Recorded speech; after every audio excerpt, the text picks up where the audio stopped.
السلام عليكم ورحمه الله وبركاته. حبايبي الحلوين عاملين ايه؟ وحشني، يا رب تكونوا بخير. انا جايه لكم النهارده وجايبه لكم طريقه للكفته جميله وهتعجبكم بالرز المطحون، مش الرز اللي منقوع زي ما هو كده حبايته، لا هنفرم الرز هنطحنه هيبقى كده زي الدقيق. هوريكم طريقه جميله للكفته. يلا بينا نبدا. الاول صلوا على الحبيب المصطفى عليه افضل الصلاه والسلام، وفعلوا زر الجرس عشان يوصلكم كل جديد من قناتي بي. المكونات بتاعتنا النهارده هنجيب نص كيلو لحمه مفرومه، او احنا نجيب من عند الجزار اللحمه ونحاول نجيبها لحمه صافيه ما يكونش فيها دهن، لان الدهن ده بيتعبنا وبيخلي الكفته تهرول مننا وتفتفت. فاحنا هنحاول نجيب لحمه صافيه كده، ونفرمها في البيت او عند الجزار، ولو لقينا فيها حبه دهن نحوشها بايدينا. وهنجيب كوبايتين من الرز المطحون اللي عامل زي كده الدقيق، وهنجيب معلقتين سمنه، وهنجيب بصلايه مفرومه، وهنجيب معلقه توم، هناخد معلقه توم صغيره، وملح وفلفل اسود وكمون، معلقه ونص معلقه ريحان مطحون. هنجيب اللحمه نحطها في بوله كده،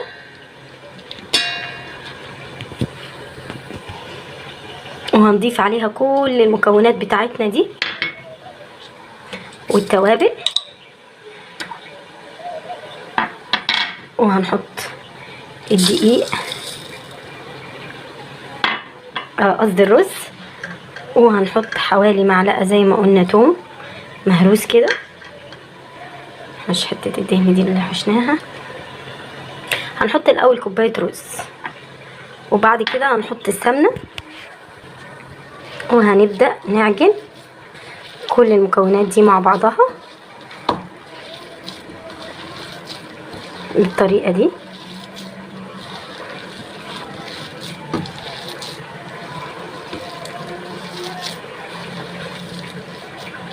طبعا نبقى غاسلين ايدينا كويس ومعقمينها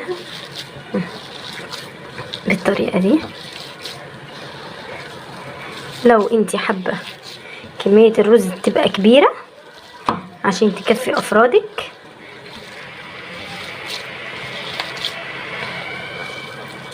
هتحطي اكتر من الكوبايه.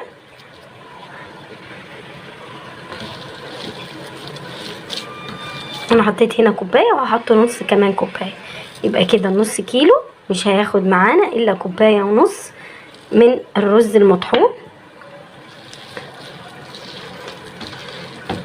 ونفضل نعجن المكونات دي لحد ما كله يبقى دخل في بعضه. بعد ما عجناها تبقى بالشكل ده وباللون ده الجميل الوردي. بعد كده هنصبعها صوابع، صبعناها بالشكل ده، عملناها صوابع كده. وبعد كده هنجيب طاسه ونحط فيها سمنه او زبده، محدش يحط زيت.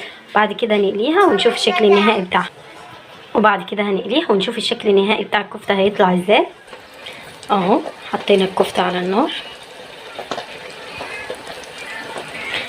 لحد ما حمرها، هتطلع طعمها جميل بشكل. جربوها وهتعجبكم ان شاء الله وتبقى جميله. وده كان الشكل النهائي للكفته بتاعتنا بعد ما خلاص قليناها وطلعناها من السمنه. يا رب وصفتي تكون خفيفه على تقديمها. ممكن تحطيها في صينيه بطاطس عندك وتحطيها في الفرن كمان تاخد حبه. ممكن تحطيها في شويه صوص طماطم كده، تقلبي معلقتين توم مهروسين وعليهم شويه صلصه طماطم، وبعد ما تغلي تحطي فيها الصوص الكفته لمده دقيقتين او 3 دقائق، وبعد كده تطلعيها وتقدميها مع شويه رز. واحلى كفته خفيفه على قلبكم. يا رب يكون وصفتي عجبتكم، وما تنسوش تعملوا لايك وشير وتفعلوا زر الجرس عشان يوصلكم كل جديد من قناه بي. استودعكم الله، والسلام عليكم ورحمه الله وبركاته.